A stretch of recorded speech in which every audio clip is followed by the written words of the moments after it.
Assalamualaikum warahmatullahi wabarakatuh. Iki ngaji santai-santai nama muhasabah. Muhasabah itu kalau Kiai Jawa maknani itu ngoreksi diri sendiri. Jadi menghitung diri sendiri. Ini pas bidang yang saya tekuni tadi karena Habib Ahmad yang minta kemarin sama ibu saya dari Indonesian Power itu. Ibu Lia, saya turutin sekaligus saya sambil belajar terus tentang muhasabah. Dalam konteks Indonesia, muhasabah itu sudah jadi perilaku ya. Karena dulu orang tua saya, guru-guru saya kalau ngandani itu, bayangkan kalau kamu jadi dia. Jadi misalnya kita mentang-mentang atasan, otoriter sama bawahan. Bayangkan kalau kamu jadi yang bawahan itu kayak apa? Laukun tamakanah, kalau orang Arab bilang, bayangkan kalau kamu di posisi dia. Makanya guyonannya orang-orang Indonesia itu kan orang ngaramkan judi gitu, bareng dikasih tahu. Tapi yang menang anak jenengan, alhamdulillah. Ternyata ngaramkan itu karena ada anaknya. Kalau anaknya yang menang ya seneng. Meskipun itu guyonan, tapi saya punya padanan itu dalam kitab hikam. Nabi Ibrahim itu Khalilur Rahman, tentu bencinya minta ampun sama yang namanya maksiat. Suatu saat beliau diterbangkan di alam malakut. Itu kalau di hikam saya halaman 15 juga. Saya masih ingat betul. Mungkin kalau Anda beda halaman karena beda cetakan. Setelah diterbangkan di alam malakut, diperlihatkan sama Allah. Ada orang pezina, ada orang syaribul khomri, ada orang mabuk, ada orang macam-macam. Allah tanya sama Nabi Ibrahim, bagaimana pendapat kamu Ibrahim tentang mereka yang maksiat? Kata Nabi Ibrahim, ya Allah, habisi saja mereka. Mereka hidup di bumi engkau, makan rezeki engkau, kemudian mereka tidak taat sama engkau.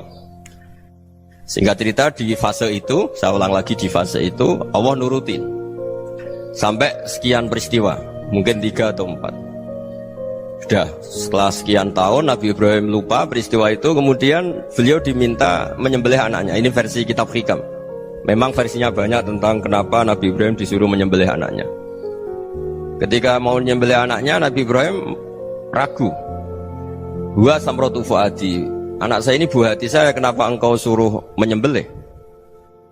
Terus kata Allah, apa kamu tidak ingat ketika kamu saya angkat di alam malakut, kemudian kamu usul bunuh-bunuh, saya tidak mempertimbangkan usul Anda, tapi kenapa sekarang saya merintahkan kamu mikir gitu? Terus, ya karena ini anak saya ya Allah.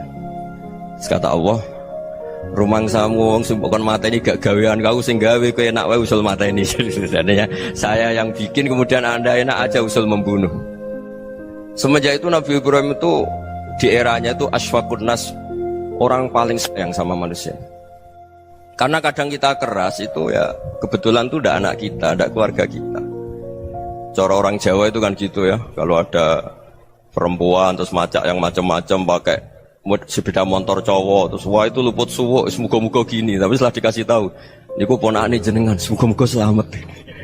Jadi jangan-jangan kemarin ahli ma'asi itu kebetulan tuh tidak keluarga kita. Kalau keluarga kita yang pernah salah pada kita, semangat kita mintakan maaf. Jangan-jangan kita didikte hukum sosial gitu. Jadi orang yang salah, kebetulan tuh orang yang menservis kita. Atau keluarga kita, atau orang dekat kita, jangan-jangan semangat kita mintakan ampun. Tapi kalau sama orang lain, kebetulan musuh kita semangatnya minta itu kena adab. Nah ini yang nggak boleh dalam Islam. Islam mengajarkan niru Rasulullah SAW, Nabi itu rahmatal lil alamin. Bahkan kemarin saya ngaji virtual sama beberapa habaib, ada Habib Ali Al-Jufri dari Mesir, ya. Ada Habib Alwi dari Kuitang, ada Habib Nabil Al-Musawa.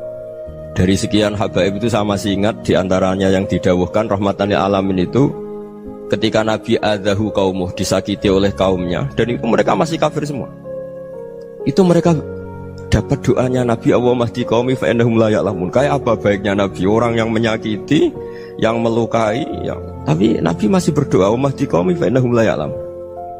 Sayyidina Umar dapat doanya Nabi itu ya khina kana kafiran, ketika masih kafir didoakan, Allahumma aizzal Islam bi Umar. Itu ketika masih kafir.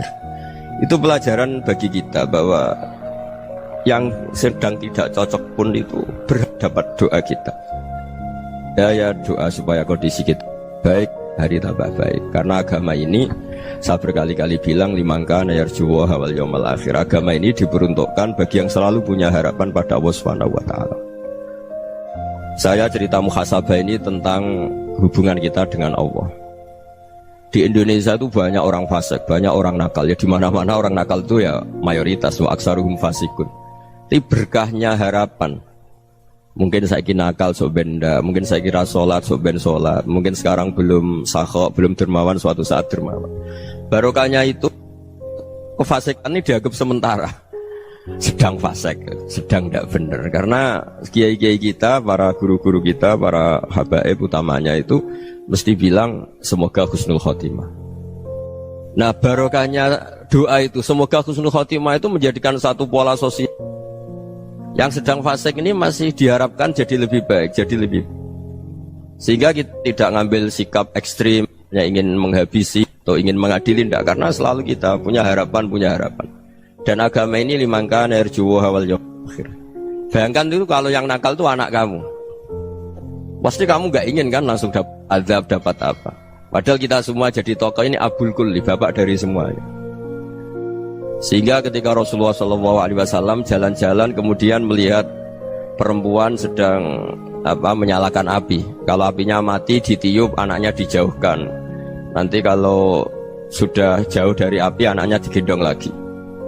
Terus kata Rasulullah, matur ke semua sahabat, Aro'aitum anna hadih tarihatan waladaha alan nar. Apa kamu berpendapat bahwa perempuan ini akan melemparkan anaknya ke neraka? Tidak ya Rasulullah. Tidak akan seorang ibu melemparkan anaknya ke api. Terus kata Rasulullah, Allahu arhamu min hadih biwaladiha. Allah lebih rahman, lebih rahim dibanding orang tua ini kepada anaknya. Ini yang harus kita kenalkan terus, kita kampanyakan terus, supaya orang hubungannya dengan Allah itu nyaman, asik. Sehingga dengan demikian selalu ada harapan bahwa yang sedang nakal ini suatu saat tobat. Kita tidak boleh menghukumi pasti begini, pasti gini, itu tidak wilayah kita. Itu juga yang dicontohkan Rasulullah SAW. Secara lahir Nabi itu nggak berkenan sama Wahsy, karena Wahsy itu salahnya salah fatal, karena membunuh ahabban nasi ila Rasulillah, yaitu membunuh Sayyid Hamzah. Jadi ketika Wahsy tobat, Nabi itu terima tobatnya. Dan ketika beliau dengan basariyahnya nggak siap ketemu Wahsy karena harus ingat Sayyid Hamzah, basariyahnya diturutin. Oke, kamu iman, saya turutin, tapi jangan sering ketemu saya. Karena kalau ketemu kamu, saya masih ingat sama paman saya, Sayyid Hamzah. Kita bisa ngelola seperti itu. Kita tidak cocok sama orang, bagaimanapun mereka umat Rasulullah SAW, kita tetap mencintai mereka. Misalnya kalau beda agama, mereka sama-sama orang Indonesia, kita mencintai mereka atas nama warga Indonesia. Tapi kalau misalnya potongannya ora cocok, beda kultur, bawaannya itu mangkelno cara Jawa, ya bisa diilmoni, jangan ketemu. Wong sudah tidak cocok, ingin ketemu nyari solusi, roh ini tok seneng itu kan ya repot gitu. Ya sudah, kalau nggak pati cocok ya jangan sering ketemu.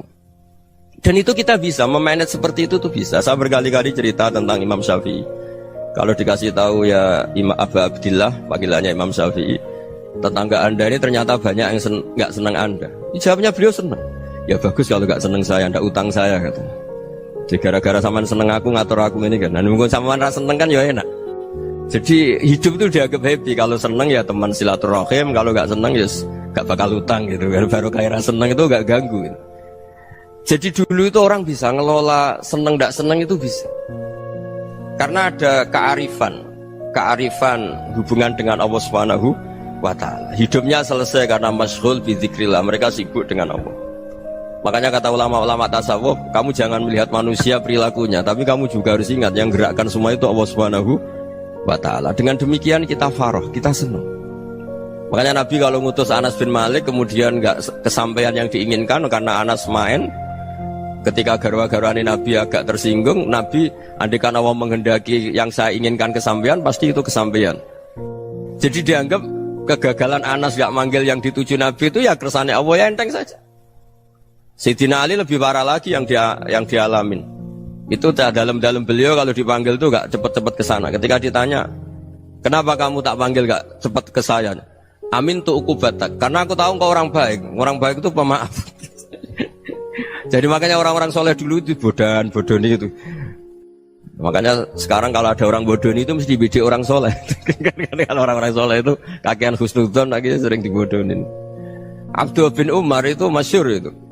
Kalau ada budaknya sering sholat, sergap sholat itu dimerdekakan. Akhirnya enggak sholat-sholat pun pura-pura sholat. Akhirnya juga dimerdekakan. Ketika ditanya, kenapa engkau merdekakan? Padahal mereka sholatnya menipu engkau, kata pembisik-pembisik itu. Man khoda'ana lillah in khoda'na lah. Dia nipu atas nama Allah, berarti saat tertipu juga atas nama Allah. Enggak masalah dong, semuanya demi Allah Subhanahu wa ta'ala. Jadi ketika kita ketemu mensifati Allah Ta'ala itu ghafir, Allah pemaaf. Jangan kamu nggak fair untuk diri kamu nyifati Allah ghafir, pada orang lain Allah kamu sifati syadidul iqab. Jadi Allah kamu atur, kayak MC tadi ngatur saya. Jadi Allah itu apa? Kalau pada saya ghafir, kalau pada musuh saya syadidul iqab. Itu nggak fair. Kalau Anda punya harapan kepada Allah karena Allah Rahman Rahim, Allah ghafir, sebenarnya Allah pada musuh kita ya bisa saja Allah ghafir, bisa saja Allah Rahman Rahim. Sehingga kita melihat orang lain yang kita tidak cocok itu ya enteng saja. Itu min ummati Rasulillah sing tanaluhu syafa'atu, tanaluhu sa'atu rahmati, tanaluhu fair. Jangan dengan kita kayak mesti dapat rahmat. Jangan orang lain kayak Allah pasti syadidul iqab. Itu tidak boleh. Sehingga ketika ada orang Badui, singkat cerita orang Badui ini kencing di masjid, semua sahabat membentak dia. Yang enggak bentak hanya Nabi tok. Saking mangkelnya orang ini karena semua sahabat bentak kecuali Nabi. Setelah dibenarin Nabi, terus Nabi nyuruh sabbu ali dhanuban min ma'in. Setelah disucikan masjid itu, dia berdoa keras sekali. Allahumma arhamni wa Muhammadan wa la tarham ma'ana ahadan. Ya Allah, yang berhak dapat rahmatmu hanya saya dan Nabi Muhammad, yang lainnya jangan gitu. Karena yang lainnya itu jengkelin, gitu aja saya salah dimarah-marahin gitu. Jadi kalau kamu doa terbatas ya kayak orang Bedui ini, kayak orang Arabi. Apa kata Nabi? Laqad tahajjarta wasi'an. Allah yang rahmatnya luas menjadi kamu sempitkan. Karena kamu mau atur Allah hanya Rahman pada Indonesian Power, pada NU, pada kita, yang orang lain nggak perlu dapat. Itu kan kasihan Islam, karena Islam terus nggak dimiliki semua orang. Allah nggak dimiliki semua orang, Rasulullah nggak dimiliki semua orang, karena dipek NU, dipek ormas tertentu, dipek nggak boleh seperti itu. Nggak boleh takhasyar tawasian, kata Nabi, nggak boleh mempersempit zat yang rahmatnya itu luas. Ini semoga etika ini kita pakai di Indonesia. Yang sedang fase kita harapkan lebih baik, yang sedang nggak dapat hidayah kita doakan dapat apa? Hidayah. Masyhur kan, makanya tadi saya mohon sama Habib Ali supaya Habib Ahmad supaya tetap mahalul qiyam tabaruk sama Habib Ali. Di antara doa-doa di Simtuduror masyhur itu antuqa bilal mudhriba minnah bil ghufran wal musi'a bil ihsan. Jadi harapannya para habaib, para orang-orang baik dulu ya, semoga yang dosa itu dimaafkan, yang sedang salah dibuka, bikin lebih baik. Nabi itu tugasnya juga gitu. Wastaghfir li dzambika walil mu'minina wal mu'minat. Nabi itu tugasnya juga memintakan ampun yang sedang salah. Nah ini cobalah jadi etika kita, muhasabah kita. Jadi muhasabah itu cara berpikir kita set, kita pikir ulang. Ternyata semangatnya seorang nabi itu wastaghfir li dzambika walil mu'minun. Semangatnya itu memintakan ampun. Orang ahli tafsir tahu semua kalau Nabi itu tidak mungkin dosa. Jadi itu khitabun Nabi wa urida bihi ummatu, itu khitab Nabi, tapi yang dimaksud itu umatnya, karena Nabi tidak akan mengalami dzambun, tidak akan mengalami dosa. Sekarang enggak, kadang-kadang kita ini kalau orang lain salah itu semangat. Kalau di perusahaan ada teman salah, apalagi pimpinan salah itu seneng, barokahnya salah bisa ganti kan gitu. Ya, jadi kalau mungkin di dunia tokoh juga gitu, barokahnya ada tokoh salah, kita yang jadi populer sendiri, tidak boleh seperti itu. Kita harus salimus sodri di jami'il muslimin. Jadi ini harus dilatih. Saya tadi matur sama Habib Ahmad, latihan kita jadi hidup. Nabi itu kalau resep jadi wali itu kata Nabi gampang. Kata Nabi, kalau kamu ingin disenangin Allah, ya sudah. Kalau kamu asbahta wa amseta gini-gini, perasaan kamu, kata Nabi, jangan punya perasaan ghil sama orang muslimin. Itu sudah wadzalika min sunnati. Makanya Nabi ngendikan la yablughni ahadun an ahadin syai'an. Ada yang baca la yuballighni ahadun an ahadin syai'an. Seseorang jangan melaporkan ke saya tentang salahnya yang lain. Fa inni akhruju ilaikum wa ana salimus sadri. Karena saya ingin ketemu sampean semua dalam keadaan salimus sadri, tidak punya perasaan apa-apa.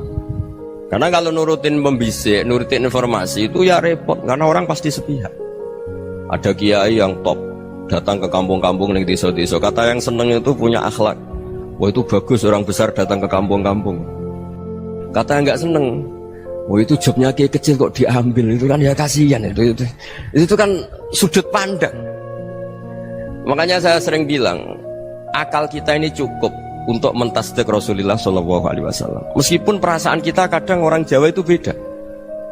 Saya berkali-kali bilang sama peneliti dari Jogja, kenapa sih Gus para nabi itu kok poligami istrinya banyak? Nabi Dawud katanya itu berapa? Nabi Sulaiman malah jumlahnya agak terbatas ini. Nabi Muhammad itu paling sedikit. Saya tanya gini, perempuan itu orang lemah, jadi kalau nolong orang satu gimana baik, kalau nolong orang dua ya lebih baik, ya sudah kira-kira seperti itu. Paling tidak akal kita masih tahu kalau orang baik itu kan mesti baik, nolong orang satu baik, nolong orang dua ya lebih baik, nolong orang tiga lebih baik. Tapi kalau kamu orang nggak baik, satu saja kamu terlantarin, kamu miskinkan, kamu ya tinggal diukur kan. Kalau orang baik nambah baik, tapi kalau orang buruk tambah buruk. Nah itu akal kita bisa menganalisis kenapa sih nikah itu ada yang poligami, ada yang enggak. Sudah ukur saja diri kamu. Misalnya kayak saya elek keriting, rabi terus, mau perbanyak wong elek, orang perilaku netok, raine dadi elek kabeh. Tapi nak kowe ku ganteng, alim, ganteng, sugih, anake ganteng-ganteng, berhubung kowe saleh ahli swarga kabeh, mertua yo bangga karena karir kamu meyakinkan. Ini mertua kamu aja gak bangga mau nambah. Ipar gak bangga, mertua gak bangga, desa kamu yang kamu wayai juga gak beda dengan Nabi ketika nikah Juwairiyah itu gak ada pernikahan sebarokah Nabi dengan Juwairiyah itu Azharu Rasulillah. Di situ habis perang banyak tawanan, gara-gara jadi besanya Nabi langsung dibebaskan semua karena Azharu Rasulillah. Sekarang besanya Kanjeng Nabi. Dulu Abu Sufyan mangkalnya bukan main sama Nabi, gara-gara putrinya dinikah terus langsung jadi. Kalau kamu kan enggak, nikah satu, nikah lagi, satu kampung musuhi kamu karena istri pertama ya cemburu, yang kedua agak bangga. Wah itu selesai itu di dunia wal akhirah. Maksud saya nganalisis Islam itu harus pakai akal. Dan akal yang dipakai, ini saya bawa ke kitab Ihya, adalah pikiran-pikiran para ulama. Makanya ketika Imam Ghazali ketika ditanya fakaifa bi muslimin fasikin asawaha fi jami'i amri, kalau kalian ketemu orang fasik, orang Islam tapi fasik, perilakunya nggak ada yang benar. Kata Imam Ghazali jawabnya lucu, aneh. Ma min muslimin illa wa islamuhu ta'ah. Tidak ada orang Islam kecuali dia mau Islam, membenarkan Allah dan Rasul itu sudah taatnya dia. Kok kamu tidak bisa melihat taatnya dia? Dia pikirannya kan ini pemabuk, ini tukang apa. Tapi kata Imam Ghazali, sebenarnya kamu masih bisa berpikir positif. Ma min muslimin illa wa islamuhu ta'ah. Tidak ada seseorang Islam ketika dia milih Islam itu pasti ada taatnya, yaitu tasdik pada Allah dan tasdik kepada Rasulullah SAW. Jadi dengan pola seperti itu, maka di antara guru-guru kita yang modern ya di era Mbah Maimun, di sini ada Habib Ahmad, Habib Salim, syair yang sering dibaca beliau adalah ada orang munajat sama Allah. Ini cerita munajat.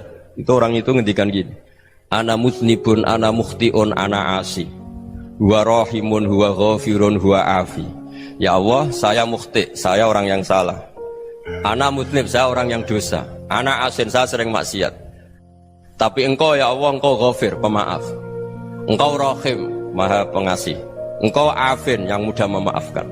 Kata orang ini, ya agak kurang ajar, tapi saking senengnya sama Allah. Qobal tuhunna salasatan bisalasat. Ya gini saja ya Allah, sifat engkau diadu dengan sifat saya. Engkau Tuhan, Gusti, nggak boleh kalah katanya.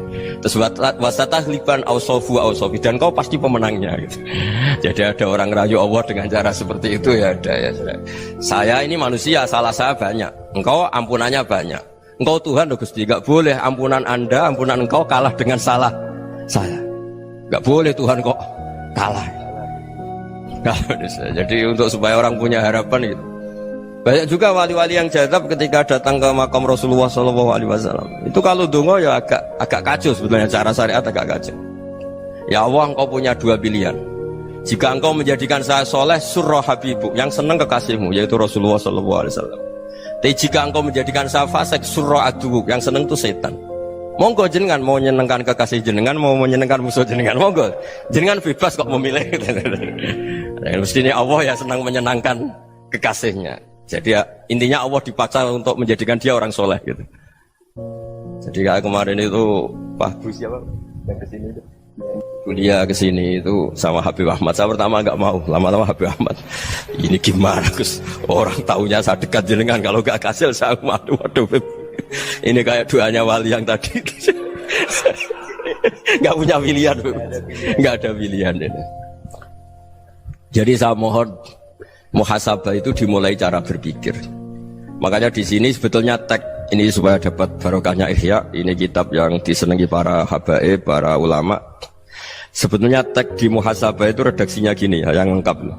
Hasibu anfusakum qabla an tuhasabu wazinuha qabla an tuzanu wa tahayya'u lil ardil akbar. Jadi ada kata wazinu, jadi ukur. Perilaku Anda ini diukur, ditakar. Misalnya kita sebagai suami kan ya punya hal-hal yang kita tidak ideal. Corong Jawa mesti pesek, cara rezeki ya pas-pasan. Dan kita juga kalau makanya agak boleh tanya istri begini, apa saat cinta pertama Anda? Pasti Anda kecewa. Orang jadi istri hanya korban terakhir itu. Sudah. Karena orang kalau ngelamar kemana-mana gak jadi, yang jadi istri itu pasti korban terakhir itu. Jarang istri pilihan pertama, jarang. Ayo semua yang nikah. Rata-rata itu pilihan Anda pertama Pak, dari sekian ditolak di mana-mana terus. Ya perempuan terakhir. Kamu juga korban terakhir gitu. Itu wali-wali dulu kalau ngandani kita itu sederhana. Antal ini masyhur diceritakan Habib Zain bin Semit dalam kitab Al-Manhajus Sawi. Antalam tajid min nafsika kullama turid. Fa kaifa turidu min ghairika kullama turid.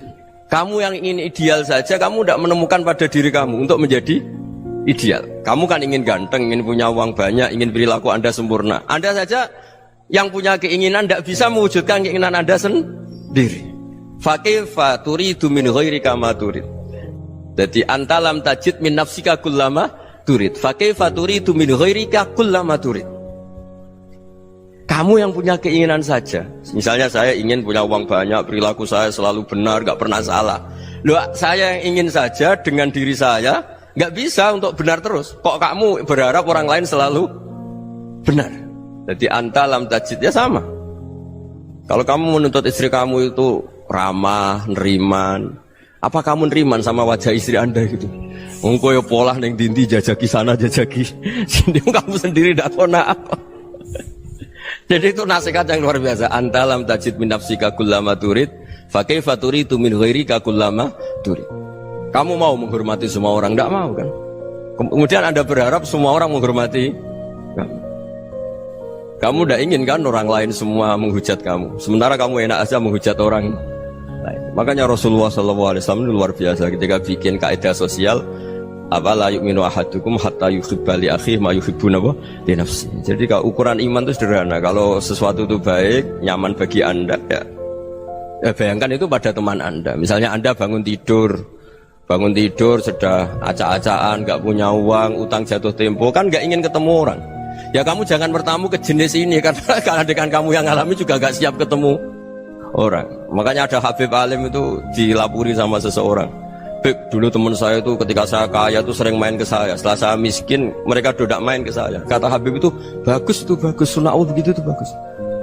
Coba kalau kamu dulu kaya, teman kamu main kan kamu gaya. Di rumah ada makanan, bisa hormat tamu. Setelah kamu miskin jadi buruh manol di pasar atau buruh bikin boto, teman kamu datang, malu enggak kamu? Mendingan enggak datang gitu. Akhirnya baru, oh ya alhamdulillah kalau gitu. Loh iya kan dulu teman kita datang, kita ada Alphard, istri cantik, rumah bagus. Lah kita miskin, buruhnya orang pas dibentak-bentak, teman kamu udah datang. Milih datang apa enggak kalau setelah kamu jatuh? Enggak kan? Jadi barokahnya ilmu itu terus. Ya, tapi kadang-kadang orang tuh, wah setelah saya miskin teman-teman enggak kasih ke sini. Ya kalau kamu sudah jatuh, teman-teman kamu ke situ jadi tontonan. Ya mulai sekarang cara berpikir itu dirubah. Dulu yang namanya kiai itu kalau diundang orang itu ya agak-agak senang. Semenjak saya itu agak rubah. Mengundang kiai, ngatur kiai itu tak haram-haramkan ya ada lumayan lah sekarang itu sudah mulai agak beretika. Dulu itu ngundang tuh tanggalnya ditentukan, jamnya ditentukan, enggak mikir apa kiai saat itu nganggur, enggak. Punya wadifah, enggak. Dia milih tanggal yang dia nganggur, enggak mikir pas itu kiainya nganggur apa, enggak. Ya saya hanya cerita aja, kamu tersinggung ya monggo, boten ya monggo itu kan. Jadi saya mohonlah supaya tadi saya juga matur ke Habib Ahmad. Jadi untuk orang merasa ikut sunnah Rasul itu gampang sekali kata Sayyid Muhammad. Dulu Nabi berpakaian ala daerahnya. Kalau mikot ya pakai mikotu baladi. Karena Nabi orang Madinah dan beliau berdomisili di Madinah, ya misalnya mikotnya dari Bir Ali misalnya. Tapi kalau Anda orang kawasan Tanim mau umrah ya dari Tanim. Misalnya kawasan Jirona ya dari Jirona. Artinya apa? Kamu ngambil mikot karena Nabi mikot misalnya dari Bir Ali, bukan berarti kamu harus seperti Nabi di Bir Ali. Kamu orang Mekah, misalnya kamu orang Tanim, orang ya harus dari mikot itu apa? Baladi. Sama, makanya di fikih-fikih itu kalau tahnik anak, Nabi orang Arab, halawiyatnya kurma ya kurma. Kalau orang Jawa sedegan, semua bodoh-bodoh.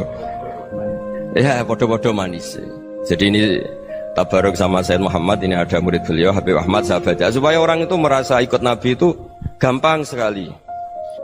Ini saya baca ya di halaman tadi disaksikan Habib Ahmad 433 di kitab apa begini?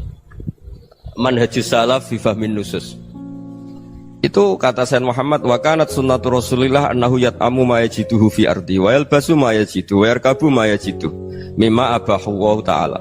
Faman istamala ma yajiduhu fi ardi fa huwa al-muttabi' lis sunnah.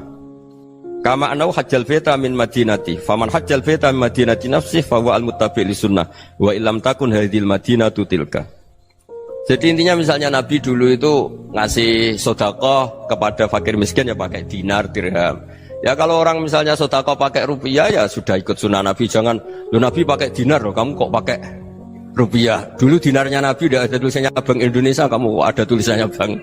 Ya udah ada seperti itu. Ya jadi misalnya Nabi sedekah pakai tamar atau pakai al-aqid, ya kita pakai beras, pakai apa, supaya orang tuh bahwa Rasulullah itu milik kafatal linnas, milik semuanya, sehingga merasa ikut sunnah Nabi itu ya semuanya.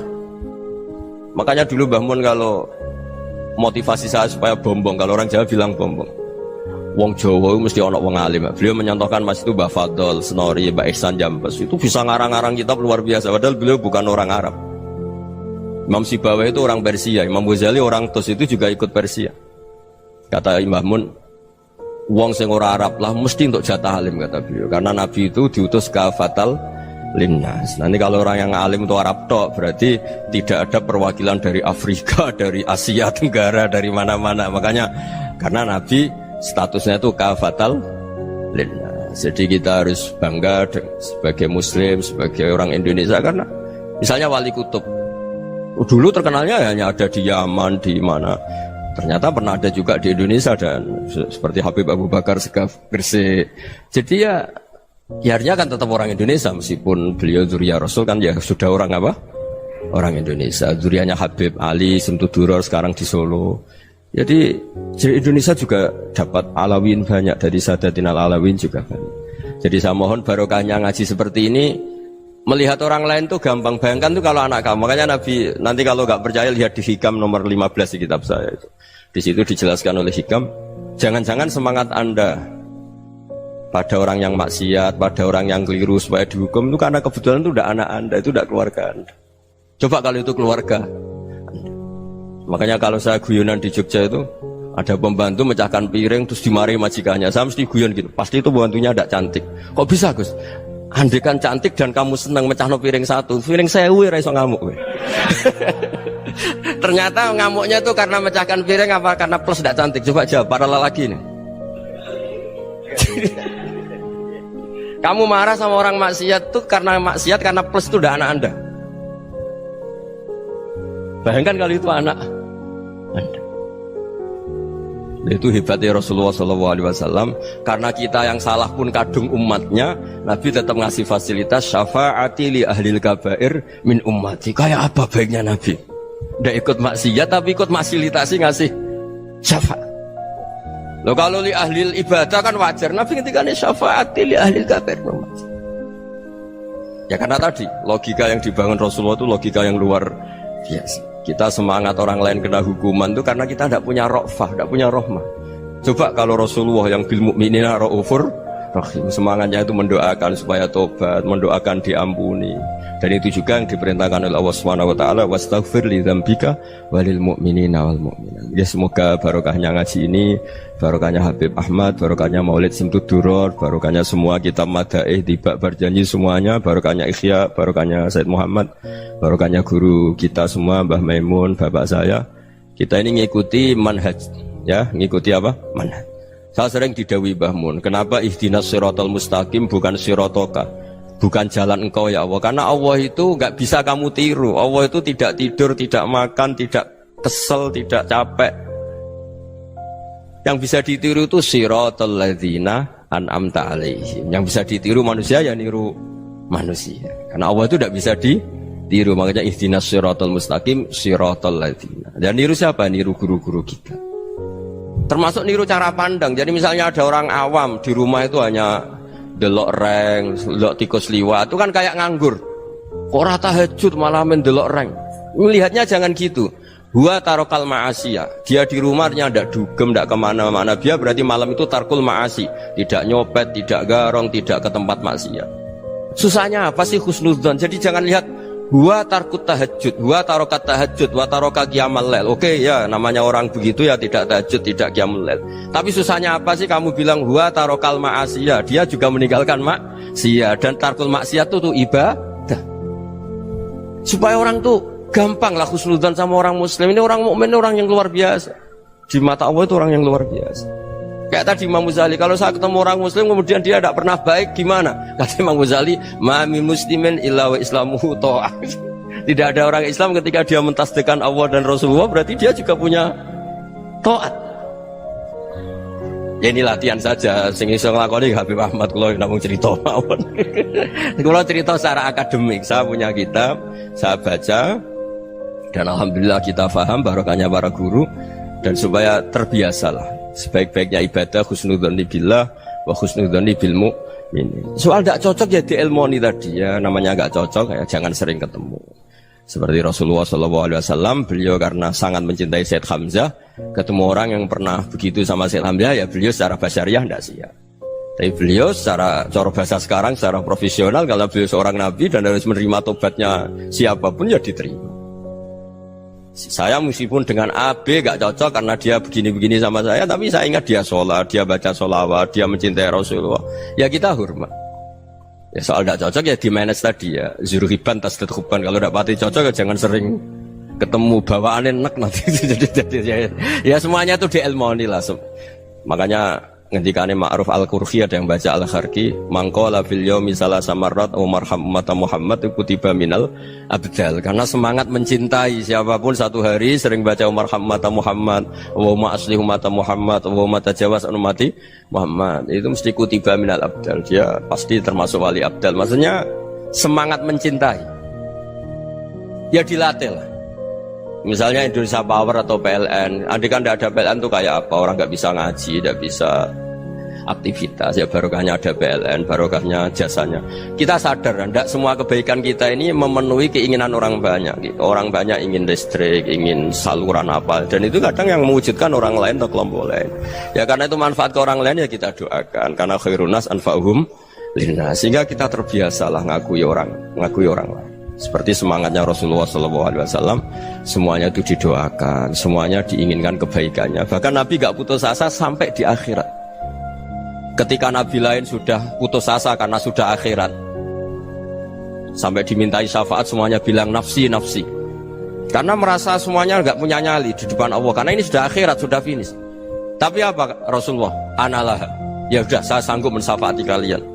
Terus kata Nabi, fa'atiyal arsya, saya mendatangi aras, fa'akhirru lahu sajidan, saya sujud, wa ahmaduhu bima hamida allamaniha rabbi. Kemudian saya tetap muji Allah dengan pujian yang terus menerus. Padahal sudah di akhirat, sudah finish. Nabi dimintai syafaat masih sanggup, karena Nabi tahu akhirat tidak bisa mendikte Allah, tidak bisa. Allah terus bilang, ya Allah ini akhirat loh, engkau sudah tidak boleh mensyafaat, tidak bisa. Allah tidak bisa diganggu akhirat, Allah tidak boleh dibatalkan rahmannya oleh akhirat. Allah tetap Rahman Rahim abadal abad. Dan Nabi tahu itu. Makanya kata para ulama, fa Muhammadun ahmadu min ghairihi. Jadi Nabi Muhammad namanya dua yang terkenal. Sebenarnya banyak yang terkenal dua, Muhammad sama Ahmad. Ketika Nabi punya nyali memuji Allah di akhir akhirat atau sudah di akhirat itu fa Muhammadun ahmadu min ghairi. Ketika Nabi lain sudah tidak punya nyali muji Allah karena sudah akhirat, Nabi Muhammad tetap berani muji Allah di saat seperti itu. Makanya ahmadu di situ kata ulama itu af'al tafdil, fa Muhammadun ahmadu min ghairi. Kanjeng Nabi lebih memuji Allah di saat yang Nabi lain sudah tidak punya nyali untuk muji Allah di saat itu. Makanya kata Nabi fa akhiru lahu sajidan wa ahmaduhu bi mahamida 'allamaniha rabbi. Akhirnya setelah lama gitu terus Allah ngendikan ya Muhammad irfa' ra'sak wasal tu'tah wasfa' tusyaffa. Sudah Muhammad, angkat kepala kamu minta apa saya turutin, dan kalau kamu ingin mensyafaati umatmu saya beri hak apa? Syafaat.